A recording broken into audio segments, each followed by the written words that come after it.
What is good, Raider Nation? Is your boy Raider Alex back with yet another video for you guys. Anybody that's new to the channel, you guys love Raider related content just like this, make sure to like, comment, subscribe to the channel. That being said, let's jump right into the topic of this video. We're going to be doing a film breakdown of what happened yesterday on offense for the Las Vegas Raiders. The Raiders struggled tremendously on offense. Gardner Minshew threw 2 interceptions. And today I just wanted to jump into the most notable reps I noticed while watching the tape from the Week 5 loss to the Denver Broncos. So without further ado, let's jump right into the tape. Now here on this first rep we're going to analyze, here we got Jackson Powers-Johnson at the left guard position. We're going to see him, he's going to get beat on this snap. The defensive tackle is able to win that hand battle, and he's able to shed that block and is able to get into the backfield and make the play here, stuffing the run. Play action pass here, and this is going to be a huge play for the Raiders. We're going to get Brock Bowers running down the field on this deep pattern across the middle, going against what appears to be straight man-to-man coverage across the board. And Gardner Minshew is essentially going to throw it up almost like a 50-50 type of pass. And we got Brock Bowers, he's able to high point this catch and is able to come down with it. And after that, he's able to take it to the house. Just a spectacular play from the rookie right here. That's just really crazy that you got a tight end that can make these type of plays. So great stuff from Brock Bowers right here, getting us the touchdown. But also one thing I wanted to notice on this play, if we look at this from this angle, we can see our tight end, Harrison Bryant, fails to recognize and pick up the blitzing linebacker. And it's just disappointing how here the Raiders are going to have 7 blockers up front, and the Broncos still are able to manage to get a free rusher in there due to Harrison Bryant missing the block. So that's definitely just a bad mental error. You can't have so many blockers and still have a free rusher. But luckily, Minshew was able to get this off just in time. And like I said, Brock Bowers does the rest right here. Now here on this rep, this is going to be another run play that we're going to analyze. We got Dylan Parham, who's going to struggle here. He allows this man to get into the backfield off of that backside, and he is able to create havoc. Also, we got Jackson Powers-Johnson. Looks like he gets beat right here with that long arm technique. And once again, another blown play in the run game from the Broncos defense.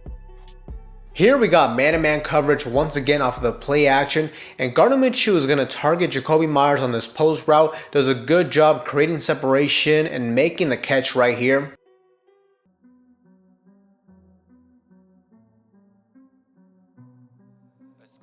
Here is the best run of the night from running back Alexander Mattison on this 8-yard gain. We got Colton Miller at the left tackle spot and Jackson Powers-Johnson doing a good job on the edge. And Dylan Parham here is going to be the pulling guard. And also we got number 86. I'm going to butcher his name, but Shanker does a good job sealing the edge. And Alexander Mattison does a good job with yards after contact right here, fighting for every single extra yard.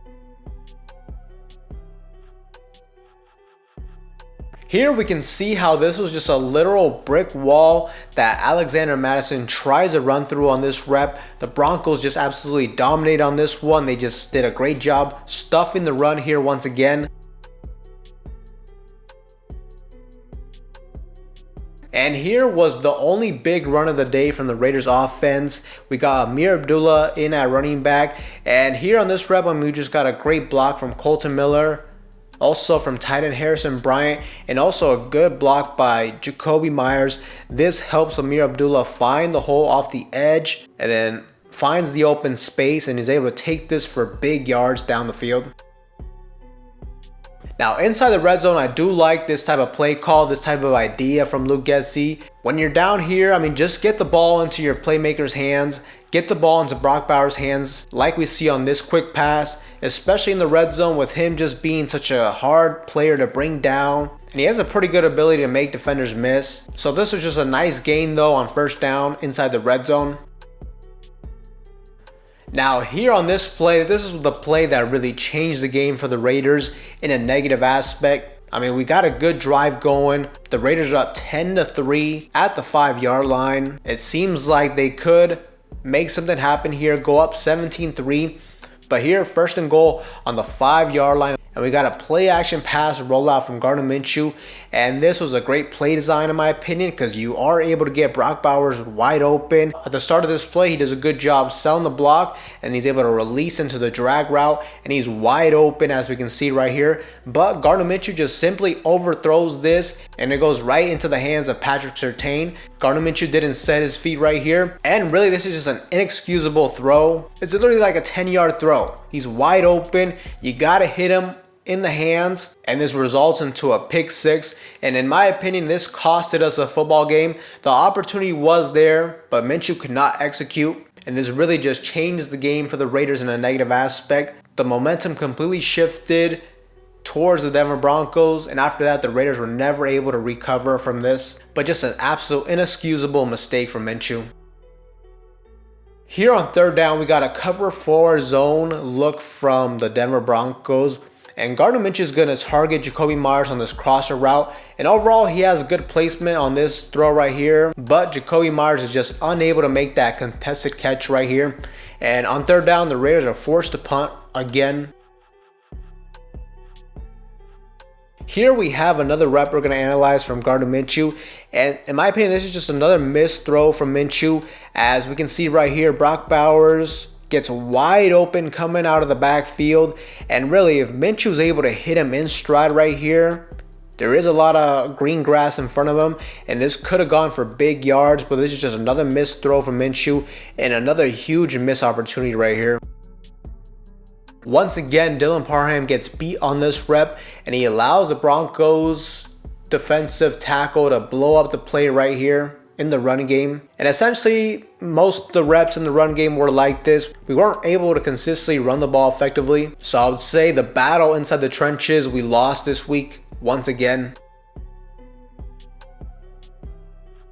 Here we got Minshew dropping back against zone coverage. This appears to be like a cover 6 zone concept, and we got Gardner Minshew. He's forced to step up in the pocket as the edge rushers are able to break down in the pocket, but he doesn't do a good job keeping his eyes down the football field. As this play develops, you can see DJ Turner, it looks like he gets open right here on this crosser route, but Gardner Minshew isn't able to see him. He doesn't keep his eyes down the field. He instead tries to scramble out of pressure, and he ends up taking a sack right here.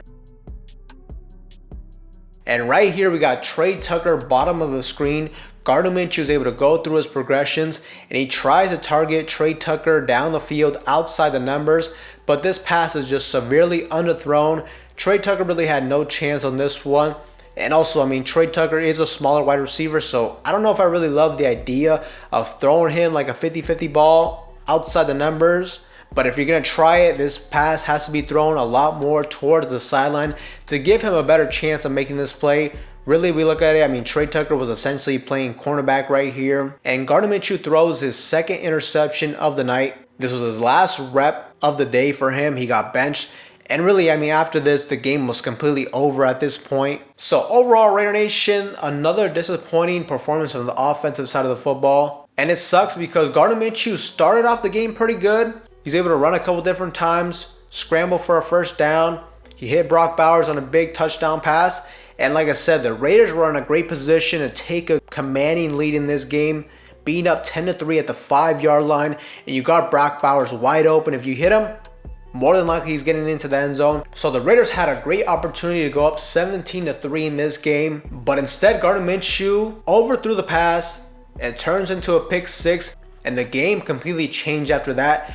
And I think the biggest issue with Minshew is his inaccuracy. He misses too many easy throws, and he's just not consistent with his accuracy. And that's making things tough for us on offense. Like, sure, I do like his mobility and everything like that, but look, if he's missing wide open layups like this, that makes it super frustrating to get anything going on offense. There's a lot of missed points, missed opportunities on the board. And so far, I mean, Gardner Minshew has been super inconsistent in his 5 games with the Raiders. And really, if we break it down quarter by quarter, I mean, there's been a lot more quarters and just overall play where he hasn't done well. I mean, really, the only time I can think of that he played pretty good was that second half versus the Baltimore Ravens. All the other games, though, he struggled. And I think at this point, after 5 games, the Raiders should seriously consider making a change at the starting quarterback position. Put Aiden O'Connell out there, see what he can do, because this offense is just not getting better. Now, also, to be fair, I'm not going to put 100% of the blame on Gardner Minshew. Luke Getsy still has some questionable play calls as well. The scheme doesn't feel like it's great. We lost our best weapon in Devontae Adams, and the biggest issue is his offensive line is still super inconsistent. We still can't run the ball effectively at all. And I did have some hope that by us moving towards Alexander Madison, that would help the run game, but that was not the case. And just more times than not, the Raiders are getting bullied. They're not winning the battle inside the trenches. And you combine all these different factors, I think it's going to be an uphill battle from Aiden O'Connell. If he does get the starting job, we'll have to stay tuned to see what decision Antonio Pierce makes later this week. But at this point, I think we definitely need to change things up on the offensive side of the football. Let's see what Aiden O'Connell could do out there. He does have less mobility than Minshew, but I will say his accuracy throwing the football is a lot more consistent than Minshew. And simply put, Gardner Minshew's turning the ball over way too much, and I think Aiden O'Connell should be better at that when it comes to protecting the football. But Raider Nation, let me know what you guys think in the comment section down below of this week's tape. And let me know, what do you think the Raiders should do at the quarterback position? Should they go ahead and start Aiden O'Connell moving forward next week? Let me know in that comment section down below. But with that being said, Raider Nation, that's all for you guys in today's video. Anybody that's new to the channel, you guys love Raider related content just like this, make sure to like, comment, subscribe to the channel. That being said, I will see you guys in the next one.